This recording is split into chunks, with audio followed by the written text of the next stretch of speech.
안녕하세요. 도로교통공단 대전 세종 충남지부 소통하는 교수 김세나입니다.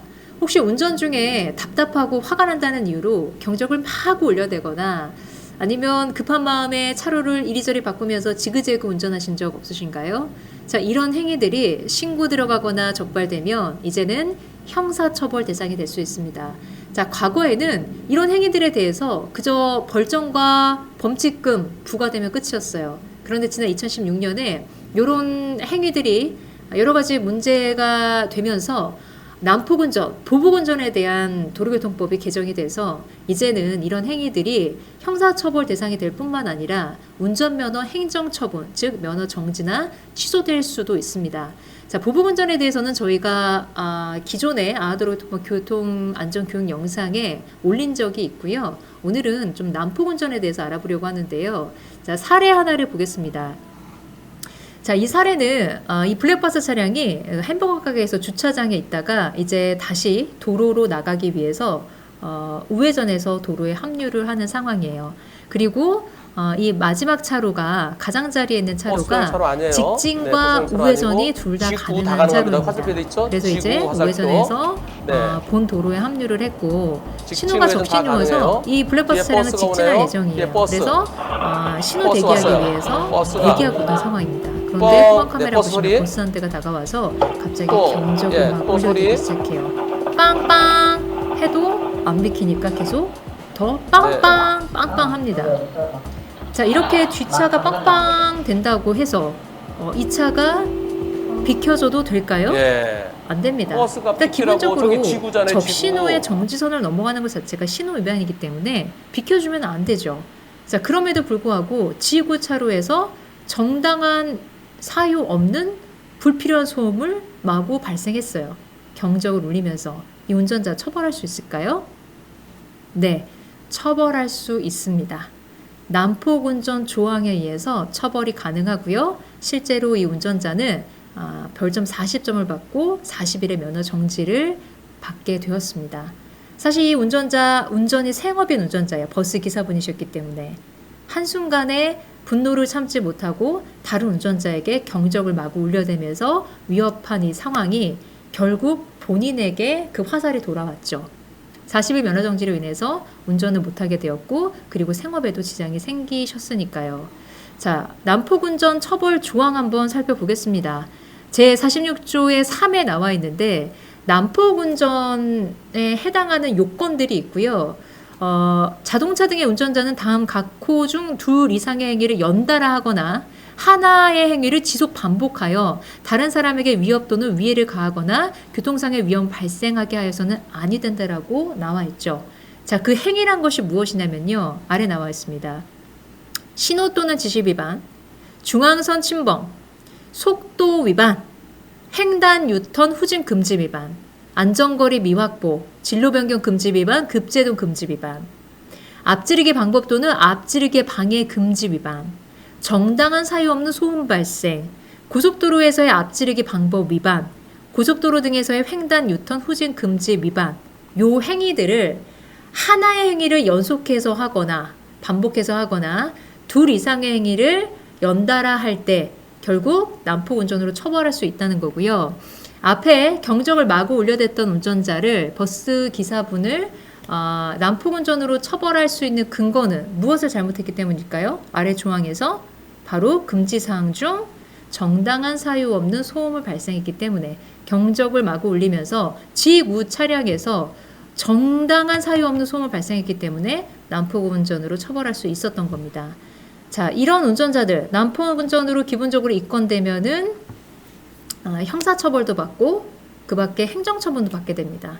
먼저 형사처벌로는 151조의 2의 벌칙이 나와 있어요. 난폭운전한 사람에 대해서는 1년 이하의 징역이나 500만 원 이하의 벌금형에 처해지고요. 이뿐만이 아니죠. 행정처분도 이루어진다고 말씀드렸죠.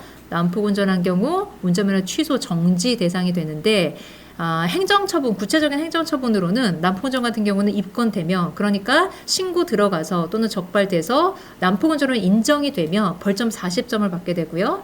1점당 1일씩 운전면허가 정지되기 때문에 40일 면허 정지에 처해집니다. 그리고 만약에 구속되면 면허가 취소됩니다. 자, 다음 사례 한번 볼게요. 고속도로에서 운전하다 보면 이런 차량도 꼭 있죠. 막 이리저리 차로 왔다 갔다 하면서 지그재그 운전하는 차들. 자, 영상을 보실 텐데 저기 끝에쯤에서 이제 차 한 대가 보시면은 실선 구간에서 갑자기 차로 변경을 하죠. 차로 변경은 점선에서만 할 수 있죠. 그럼에도 불구하고 실선 구역에서 진로 변경을 했어요. 차로 변경을 하고, 그리고 이 차 운전자 보시면은 어떻게 해서든 틈 있는 대로 치고 들려고 아예 그냥 좌측 1차로에 붙어서만 운행을 합니다. 그리고 틈만 나면 들어가려고 갔다가 아닌 것 같아서 빠졌다가 또 틈만 나면 들어가려고 해서 안전거리도 확보하는 채 바로 그냥 막바로 뒤따라서 들어왔고요. 이렇게 고속도로에서 안전거리를 이렇게 안 지키고 바짝 따라붙는 운전자들 반드시 사고 냅니다. 언제가 될지 모르겠지만 반드시 사고 냅니다. 이런 운전자들이 보통.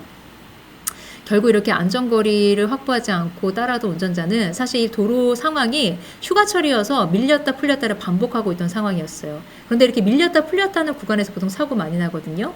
자, 결국 이 운전자도 갑자기 도로에 정체 상황이 나타나면서 전방에 갑자기 정체 상황이 나타나면서 이 블랙박스 차량이 정차를 했어요. 정지를 했어요.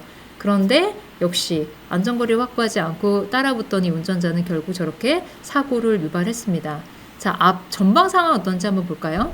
터널을 빠져나오자마자 전방에 정체 상황이 나타났고요. 그래서 앞차가 보면은 비상 전면등을 켜고 정지했는데 이 블랙박스 운전자 또한 잘 정지했는데 안전거리 없이 뒤따라오던 운전자가 결국 이 차를 추돌하게 되면서 사고를 유발한 겁니다.